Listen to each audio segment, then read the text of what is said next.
Work with Ahmed. Ahmed works really good too, huh? You work with him. How late do you guys stay open? Late. I'm done for today. Yeah. 7's I'm done. But Garrett has his MMA class, so he goes to about 8:30, sometimes 9. Because I mean, he brings different groups. Like right now, he's working with kids. Later, he works with adults, and he has some amateur MMA fighters. Yeah. So they come in. Sometimes, beautiful, man. Sometimes they're here at 4 in the morning, 5 in the morning. So I love it, man. Like I see the amount of respect people having here. Yeah. People shaking your hand, you know, when they say bye, and it's like you created something special. You know, Robert. The thing is this. We grew up in an environment where respect is very meaningful. You know. Yeah. The meaning of respect goes way beyond, and a lot of people in different society consider the sport of boxing rough, violent, stuff like that, but they don't know what's behind it.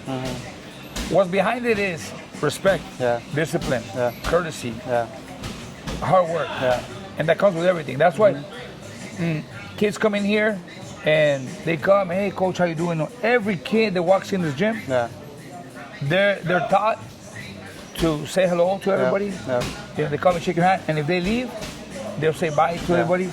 It's respect. You know, sometimes you don't have that at home anymore. We used to have it at home years ago in a different tradition. You know, it's based on culture. Our culture, since we were kids, you're taught to say thank you, you're welcome, excuse me, bless you. You know, stuff like that. Nowadays, parents. They're so busy on their phones, social media, that they forget those things, you know. And right here in the gym, I've always said it, and I've always told my clients, I'm a boxing coach, but I'm not only going to teach your kids boxing. I'm going to teach them discipline, respect, courtesy, those things that a person in a society needs, you know? Because boxing is my job. I can teach boxing, but when they grow up and they go out there in the real world, they need that. They need to be humble people. They need to be those kind of people that they can fit in society and not those who are not liked around society, you know? No, I agree with you 100% because I grew up around the sport, you know, and I was taught the same way. I was taught to say hello, to say goodbye, to say please, to say thank you, to hold the door open for somebody when they're walking through the door. And those are things that I learned in the gym. Those are things I learned from my parents, and those are things that I pass on to my kids. And when I'm walking around and we're like out and about, and I see my 10-year-old son open the door for someone, it's like, okay, I taught him that, you know, and that comes from this, and that's why, to me, you know, we're getting right into it. Like, that's why, to me, it was so important for me to interview you, because this channel is focused on people that make an impact in our community, right? And you haven't just done that here in the Coachella Valley, you know, which is big, but you've also helped a lot of people around the world, you know, and you've been recognized for it. So that's why I really wanted to sit down and talk to you. Well, look, Robert, I really appreciate your time and just considering coming around. I mean, it's an honor, honestly. I mean, I know you since you were a kid, and, you know, I've always had much respect for your whole family. You know, I saw you growing up as a kid, as a boxer. All your brothers, your dad, your mom, everybody were always around. You know, we grew up together in the Coachella Valley. I mean, unfortunately, you know, things in life happen and we have to split up. It's like, you know, as you grow up as a kid, you become an adult, and you get married, and then you and that's the way it goes. But the good thing that we're always around. The sport of boxing always keeps us connected one way or another, you know. But I definitely understand where you come from. You know, we always have that lending hand. We always have that lending hand. We have that courtesy towards others and respect, because that comes from the best school. And you know what the best school is? Family. Family. You know, the way your mom and your mother and your father raised you. I mean, we were raised the same way. The way your mom and your dad were raised were the same way. You know, we come from the culture of respect, where, you know, you treat others the right way, so you get treated right. You know, and it's good because, I mean, I've helped a lot of people, like you said, around the world. I've helped a lot of people here, and I'm gonna still keep helping. And you know, the tradition that us brothers, the Diaz brothers, have is this, and we've talked about it before. And we said, man, so much people come. They take a lot of knowledge from us. They walk away. They don't even turn back and say thank you. But we're still here. Yeah. And we keep helping. Yeah. Why? Because that's the way we were raised. Yeah. You know, Yeah. we were raised to, not hold grudges, and we keep helping people for many years. Yeah. Antonio, when he retired, he sacrificed his family, and because you relate to the sport because you were in it. Yeah. The way we were. How does it start? We start with a dream. I want to be a champion. Yeah. That's the start. You Yeah. want to be a champion. So you work hard every day. The process of becoming a boxer is putting in the work. The run, the training, the diets, Yeah. the limited, fun. Yeah. Because you limit yourself from fun and then you start sacrificing a lot of good things. Yeah. You know? So what happens as you're growing up, you get the helping hand. Like us, Antonio, everybody, we come around, we stick around with Lee Espinosa. Lee Espinosa would come around, obviously, he built the gym, he built an empire in Coachella. He's the pioneer of the Coachella Valley. He built a great empire. And then I learned from it. Yes. I learned from it. And now I'm over here in Indio. Yes. So, it's great. I really have much respect for Lee Espinosa because of him we are here. Yeah. I told him one day, well, Lee, and if I never told you before, I'm telling you right now. Yeah. I am where I am thanks to you because one day you opened your doors to me and my family, and you guided us. You gave us hope. You guided us the right way, and we built it. Yeah. At one point, I could have said, you know what, I'm out. But you know what? I follow it up. I still follow some of his routines, some of his training regimens. I follow. I remember what Lee used to do, and I still do it. It works for me. Yeah. And like I said, nowadays is us trainers putting a lot of sacrifice, a lot of work with kids that are coming up. We sacrifice our families, our time, and we go and we see these kids grow, and they get to a point and then they just leave. But I mean, it is what it is. I mean, everybody makes their decisions. If they think that they're gonna find something better, fine. We wish them good luck and move on. We did our job, but sometimes they forget that there's courtesy and respect behind that. You know what? These guys helped me a lot. These guys dedicated time to me. They taught me how to throw a jab. They taught me how to walk. They taught me how to move. They taught me how to protect and defend myself. And when we go to competitions, we are there making sure that they're eating right, they're hydrating proper, and making sure that they're in right condition to compete. But it's just part of the sport. I mean, we're not the only ones. It happens all over the world. And I've always said it. Years ago, I said one thing, and I never forget. We train a lot of fighters, and I told fighters before, my career is longer than yours. Because one day your career is gonna finish as a boxer. Because it's a short-term career. And mine as a trainer, as long as God gives me life, I'm still gonna be here. You're still gonna be here. Because I've seen a lot of fighters that I've trained in the past. When I started as a trainer, they're not retired. They're married. They have kids, and others, and it's still gonna be as long as God gives me life and health. I'm still gonna be here, teaching other fighters and building champions while others are retiring that I trained in the past. I'm happy you brought up Lee because I'm a true believer in that we stand on the shoulders of our heroes. And what that means is like we can only get so far on our own. But if we learn from somebody, we can take that even beyond, right? That's why I read books. That's why I watch videos on YouTube. And that's why I'm creating this content because maybe something you say today might spark something in somebody, right? Of course. But you're also doing it every single day. When I walked in today, they told me, you just missed it, man. You just missed it. I was like, what I missed? Like, Joel just gave the best speech, for the team, and it motivated everybody. And I was like, that's what's up. I'm sorry I missed it, but like, what did you tell them? What are you telling them, and why is it so important for you to like cheer them up and get them riled up? Robert, it's just, I don't know if it's a coincidence. It's a coincidence what happened today.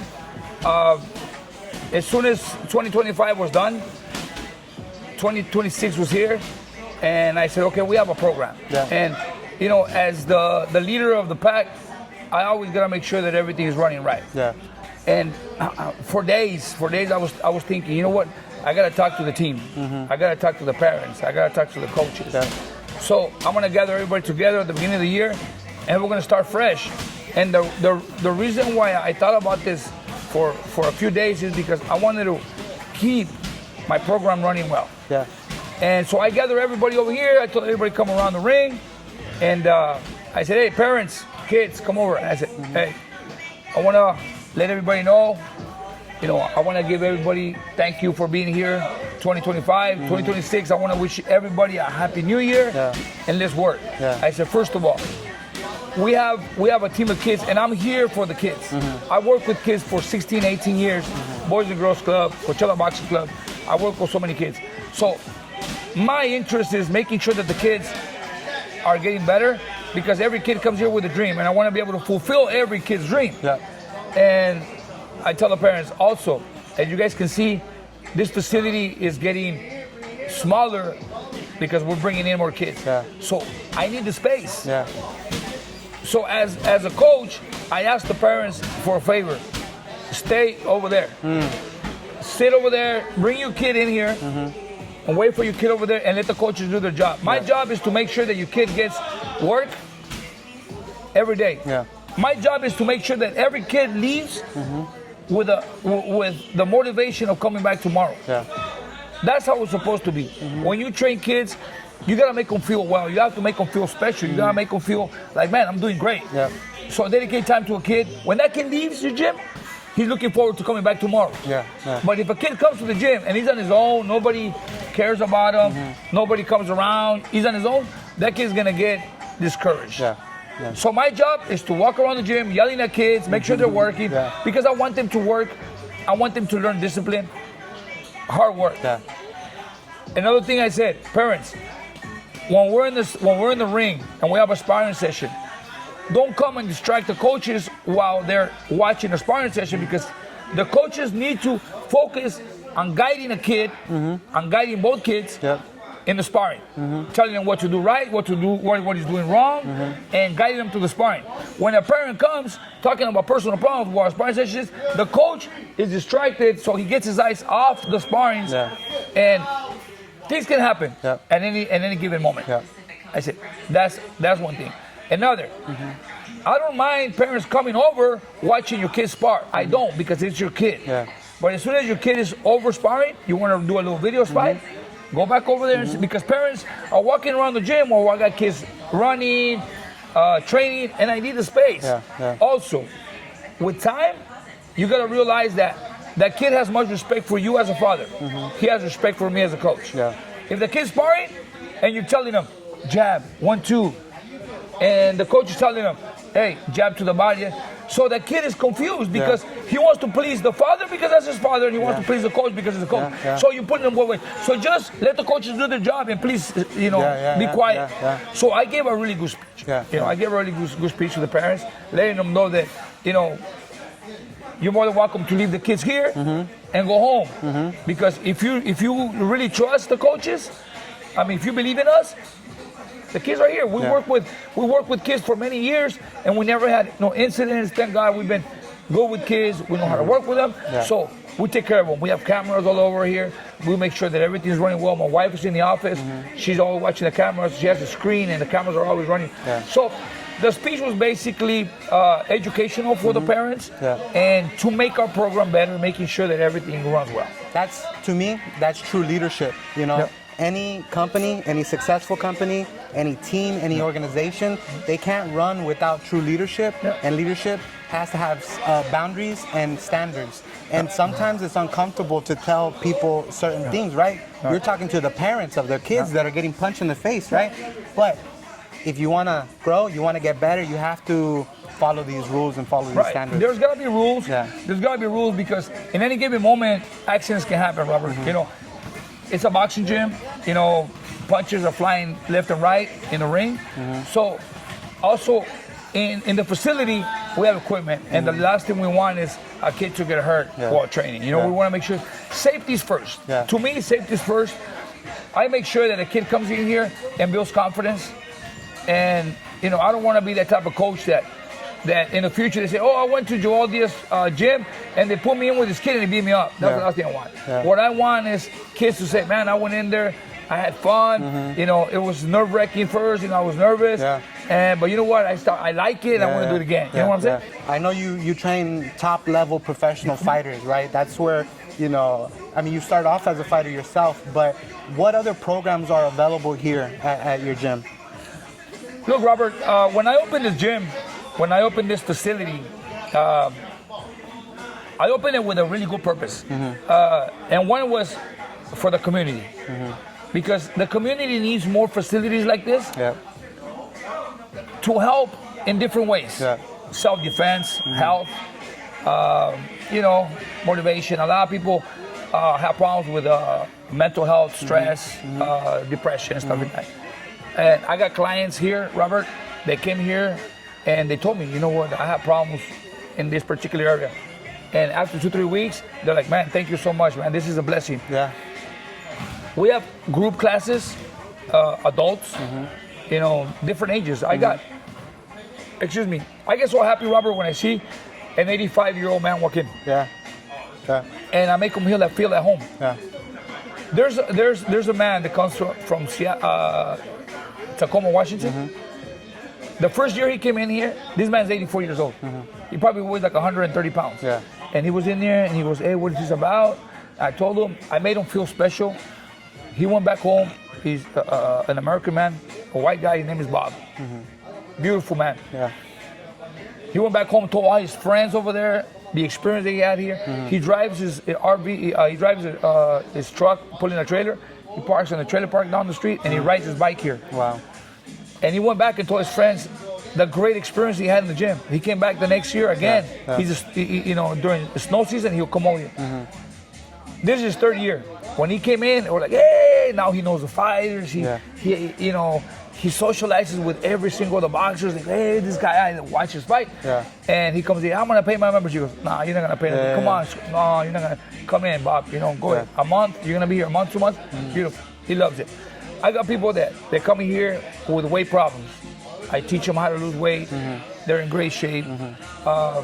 You know, they lose weight, they feel better, and they're here. They're like my usual clients. So we have adult classes in the morning and at night.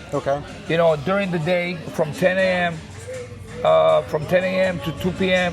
we train the pros. We have those hours just specifically for the professional fighters. And then I go home, you know, take a break between 2 and 4. I come back at 4, and from 4 to 7 we have the kids. We have open kids class from 4 to 7. From 7 to 8 we take a little break, and then we do another class, another adult class at 8 from 8 to 9. But we also have MMA. We have wrestling. There's a kid that goes to Xavier High School. He's a coach there. Great kid. His name is Jacob. We call him Stevie. He's one of the best wrestling coaches in town. He has a wrestling class. He comes in and does his wrestling class. And Garrett De La Cruz, he does MMA, jiu-jitsu, kickboxing. So we have a lot of programs, you know, right here. Whatever you want to do, you know, we're more than happy to help anybody that needs help in any particular area. You know, recently I got equipment on this back room. We have a weight room. Anybody wants to come in and lift weights, you know, we make it accessible for anybody. But those are the programs that we got. And we run the gym from 5 a.m. to 9 p.m. every day. I love it, man. And, you know, not once have you talked about money in any capacity. I bet just by hearing you speak that you get more pleasure out of seeing the success out of people growing and getting better than any paycheck that you could possibly ever get. That's exactly right, Robert. Because you know what? When I started fixing this gym, your house, which is, I mean, it was honestly, Robert, it cost me some sweat, blood, and tears. Because when I opened this, it's like, when I started working here, I bought this building, I bought it as an investment. At the time, I'm like, oh man, you know, I need to pay taxes. And one of my friends tells me, hey, you know, there's a building on Indian Boulevard. Why don't you buy it for the gym? And I said, no, I was comfortable at the Boys and Girls Club. 24/7, 8. I mean, that gym was always there for me. The Boys and Girls Club allowed me to come in and train anytime I wanted. I had everything there, you know. So when COVID hit and they literally told us we had to get out. I said, well, this is it. I have to start moving on my own. And I had already bought this building years ago as an investment because tax purposes. But it was bad because transients came in here. They burned it down once. They burned it twice, and I just left it. I boarded it up. So I said, okay, it's time.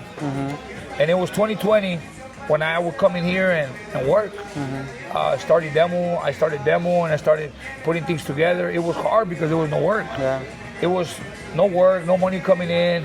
Everything was expensive at the time. So, it took me 1 year. It took me 1 year. We went against all odds. People tell me, no, it's not gonna work. It's in Indio Boulevard. There's a lot of bad things there. I said, you know what? And I'm telling you, even some family members told me, don't do it. It's not gonna work. I'm like, really? So, I was a little discouraged, but I kept working. I would see the light at the end of the tunnel, but I kept working. And as you can see, every little thing you see in this facility is my idea. It's my creation. That's why I enjoy being here. I'm home and I want to be at the gym. I'm somewhere I want to be at the gym. It's your playground. Because my satisfaction, Robert, is watching people coming here happy and leaving and, hey, thank you, sir. It's great. Your gym is beautiful. We love being here. Just to me, a comment like that, watching kids have fun, watching kids come in here and burn some energy and go home happy and looking forward to coming back tomorrow. That's my happiness, because I want to see kids. Fulfill their dreams. We have a lot of little ones that are competing already, and they come and they're like, I want to be a champion. I want to be like this guy. I want to be like that guy. I know you train this guy, and I want to be like him. And that's my motivation. I come in the mornings, like Tuesdays and Thursdays, I don't need to be here. But I still wake up at 5 and I come here because I see people coming here on Tuesdays and Thursdays just to spar, just to train. And I just love being around them. We talk stories, hey, coach, hey, good morning, and how you doing? And it's a great environment. You create a good vibe, and people here feel at home. I got stories, Rob, where I can tell you there's people that come in here and they're like, they're skeptical about it. And once they try it, I make them feel like, hey, sir, let's go. Hey, work at your pace. You're not competing with nobody. Nobody's going to bother you. And they're like, okay, first class, and they come the next day. After that, they make this their home. And they're like, oh, man, this is great, But that's the way it is. And it all comes down to how humble we are. And I'm not patting myself on the shoulder, but, all of my family, my brothers, we've always been humble to the point where, we're here to help, and we're here to basically see kids grow and fighters become champions. Let me ask you a few more questions. I know you're a busy guy, man. So, you talked a little bit about, life is full of failures, right? And wins. You talked about the obstacles you had to overcome. You talked about people maybe not being on your side, right? And then you talked about the light at the end of the tunnel. What got you to that? What propelled you to get to the end of the tunnel? What got me there? Determination, and basically the fact that I needed a place for my kids. Robert, there was a point where when I say I would see the light at the end of the tunnel, like I would come in the gym and I see everything was like burned, and I had a vision, but that vision was still not coming through, day by day, like, oh man, when is it gonna be over? How is it gonna look at the end? And there was times it was, you know what? I have a little table in the storage. It was one little table with one chair. That table, I put it in every corner of the gym. Every day I come in, I would grab my a paper and design, what am I gonna do? And sometimes I would eat breakfast and lunch and dinner there. And I would cry, like, when is this gonna get over, And thank God, a lot of good things came around the time. There was times in which this was burned, and we cleaned it up, and we would train kids here. We were training during COVID. Hiding from people. We would come in here, close the doors. Parents would bring flashlights or generators, and we would train here. We would train at the ranch. We would train up on the mountains in Dillon Road, open fields. We would train. I put some attachments on my truck to hang bags. I've seen it. And we did all that stuff, So we literally, what got me to that point, Robert, was the fact that I felt committed to my kids and my team. I had Uzbekistan fighters here during COVID. I had Uzbekistan fighters, I had Turkish fighters, Mexican fighters. There were still two guys from Chile that was here that couldn't go back home. So I was like, I need to do something. Yeah. For 2 weeks, Robert, I drove around town looking for a building. Really? And everything was like, like 4,000 a month, 2,500 a month, but a little building. And I said, man.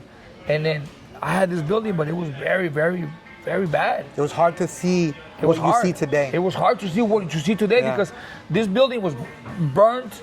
Everything was really bad. There was transients here, trash. I mean, I hauled like 5 trucks and trailers full of trash, and that's why to me, like, what got me to that, Robert, was that I felt committed. I felt compromised with my team to come through for them. You know, and I needed to find a home for my team. And that's what got me to it. You know, that's why I work hard every day to make this building the way it is. Because I feel like, you know, these guys need a home, and I can't just say, hey, I don't have a place. I need to have something for my team comfortable for they can train. I love it. You were pressured into more success. I mean, you had already achieved success, but you know you were pressured into making decisions, and you know you counted on yourself. You believed in yourself. So, what would you say to someone that is like has a dream, whether become a world champion or become a lawyer or become a doctor? What would you say to someone trying to achieve their dream? Robert, I've been through so many ups and downs. My life has been a roller coaster. You know, my life has been a roller coaster in every way that you can imagine. I mean, but one of the most important things that I can tell you about my life is like, I never gave up. I never gave up. You know, I will, you know, as hard as life hit me, I never gave up. I've always said, if there's a stone on my path, either I jump over it or I'll move it, but I'm not going back. And that's always been me. You know, I'm the type of person that if I have a path and I want to get to the end of the path, and if there's an obstacle in front of me, I'll jump over it, or I'll move it to the side one way or another, but I'm not going to go back. I will not go back. During the time, Cub Swanson, one of my UFC fighters, he loaned me his spot, a little spot on the other side of the freeway. We were training there, a little spot. Only the ring fit in there, a ring and a few bags. And I appreciate what Cub did. He goes, Coach, bring your stuff over here. We were training there. While I was training some of my boys there, I was working here. I would come here in the morning, 5, 6 in the morning, 7, 8, 9 in the morning and work. And then at 10, I'll go to the gym and train the boys. And then by 1 o'clock, 2, I'll come back over here and keep working until 6, 7, 8, 9 at night. That was my thing. It took me 1 exact year. So Cub Swanson had to let go of his building in August. So I remember I started working in this building June 2020. And in August 2021, his lease was over. So I made sure that was my goal, to finish before he turned in that building, because the lease was gonna be over. And I remember that I got this building in working conditions, not like this, but I had punching bags, I had light, I had water, and a restroom, and a ring, one ring. The necessities. Just what I needed. To build a champion. Yeah, to keep working. And then I moved over here, and then with time, I started putting another ring, more bags, cover the flooring. I did a shower. You know, everything started coming together, but after, you know. And it was something that to me, I said, you know, that was a project. I don't know, you know, like I said, I'm 52 years old, Robert, and sometimes I'm like, man, I did so many projects in my life because I always work hard. I did construction for many years, and I remember going to work, and you have to do a copper roof, a metal roof, or something that requires, you know, creativity, you know. And I get creative when I work. And I remember projects I did. After I finished this, to me it seemed like this was my last project of my life. Do you still feel that way?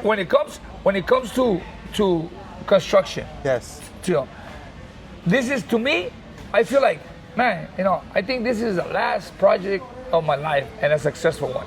Recently, the city of Indio offered me a building that is down the street, a block from here. There's a lot of transients. It hasn't been in use. But Robert, I want to go see it, and I visualize it. I went in there. I went in that building, and I visualized the building, and I told Antonio, this will be beautiful. I looked up, I looked down, had restrooms with 6 stalls, 6 urinals. And I asked the guy, how big is the building? He goes, it's 26,000 square feet. Wow. This is 6,000. Yeah. That's 26,000 Yeah. square feet. He says, it's yours. We'll sell it to you, we'll lease it to you, whatever you want. Yeah. Just make it work. And the offer is still in the air for me. I love it.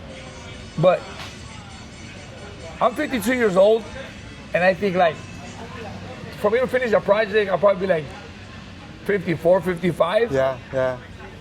How much longer am I gonna enjoy it? You know? I don't know, man. You know, I think, you know what I mean? I think at the end of it is like you're building a Mona Lisa, right? You're building your you know, your ultimate you know, seventh wonder of the world, you know what I mean? And it's gonna impact not just you, right? Because you're proud of it, but the amount of people it's gonna touch. And like you said, it's a rough area. You know, I know this area as well. And if you teaching people walking out of this building understand respect. So that bleeds into the community. So Robert, that's a lot. this building here isn't one of the worst areas. Yeah. And you know what? You know what the best feeling is? That the guy across the street has a motel, the owner. Yeah. One day I'm putting Christmas lights up on the roof. And I see a guy pull up in a Suburban, black Suburban. He gets off. Hindu guy. Yeah. He says, how you doing, sir? Hi, how you doing? Are you the owner? I go, yeah, I'm the owner. He says, can I talk to you? I say, sure. I get off the building and he shakes my hand. He goes, I don't know what you're doing in there, but since you started working here, everything changed here. We used to call the police at least 2 times a week. Wow. Right here, because problems all the time. Drugs, prostitution. Yeah. We haven't called the police in 1 year. Yeah. The neighbors on the back, Yeah. they come in, they're happy because I'm here. Yeah. Because I have traffic every day, all day long. Nobody bothers them. There's no transients, there's no prostitution, there's no drug dealing, no nothing. This whole area here, they're happy that I'm here. They come around. I got traffic all day long, never had an incident. Thank God, you know, because they know I'm here. They know I'm here, and you know I'm doing something for the community. They know the Diaz brothers are there, and people come in to train. They know there's a boxing gym now. People know, you know, but I understand that the beginning of the year 2026, I'm coming to see the project again. My vision is big. Yeah. Me working on that facility there, I have a waiting list, Robert. I have a waiting list since April of last year. Wow. Because kids come in here and I want to sign up my kid. Well, you gotta wait on the list. So my wife puts them on the list. My wife tells me, we have a waiting list since April of last year. So she brings 10 kids every month. Every month. Every month. And some kids stay, some kids go, they play the sports. So that's the way we work. I just don't want to overwhelm myself with too many kids and not enough coaches. You know? Because you have to have the attention to develop a I'm kid. the type of person that if I got 60, 80 kids here a day, I give every kid attention. I make sure that I correct them, I teach them. You know, if you give a kid 2 minutes of your time, that kid feels special because the coach came and, I mean, you were a kid. When you were a kid in the gym, you come and you hit in the back and one of the coaches comes and tells you, hey, Robert, keep your hands up. And you like this. So now you remember the coach wants you to keep your hands up, you know? And that's what I do with all my kids. I teach them how to walk, how to move, how to bounce on your feet, how to throw a jab, 1, 2, 1, 2, 3, you know? And I come around the whole gym and I stop and I give a kid some time and they're happy. And they go tell the dad, hey, the coach told me to do this. They go home happy. So I don't want to overwhelm myself to that point where I don't have the time for some kids, you know? And me opening that gym, me working on the gym, obviously I'm going to have to seek help so that I can bring more coaches, you know, teach coaches to keep more kids in there, you know? So that's my goal. My goal is to teach more coaches because being a coach, Robert, is very hard. It's hard because there's different types of coaches. There's those coaches that say, you know what, I'm going to go hold mitts for somebody and just do it and walk away. But there's coaches that they become coaches, friends, mentors, brothers, fathers, you know, and that's us. I mean, we've worked with so many people here that we become family at times. You know, they come to you, the kids come and they see you like a father figure. They see you as an uncle, as a friend, as a brother, you know? And it takes a lot. to be a coach, it takes a lot because you have to be really committed. Remember the sacrifice that you do. Your father. I know for a fact that your father has missed birthdays of the family. Oh, of course. Exactly. Yeah. Yeah. And a lot of people will not do that. There's coaches out there that will never sacrifice a birthday or whatever. But you know why? Because they don't really feel like coaching. Yeah. I mean, I know your father has missed anniversaries, has missed special events, Oh, yeah. Yeah. graduations. Yeah. I've had. Yeah. But you know what? The sacrifice pays off. It pays off. Like I tell my kids, Yeah. hey, I've been all over the world. Thank God. I've been all over the world. I travel the world due to my job. Yeah. I'm not on vacation. I'm working because when I travel, I go to work. Yeah. You know, and I focus myself on giving the time to my fighter. Yeah. I go, and if my fighter moves, I move. Yeah.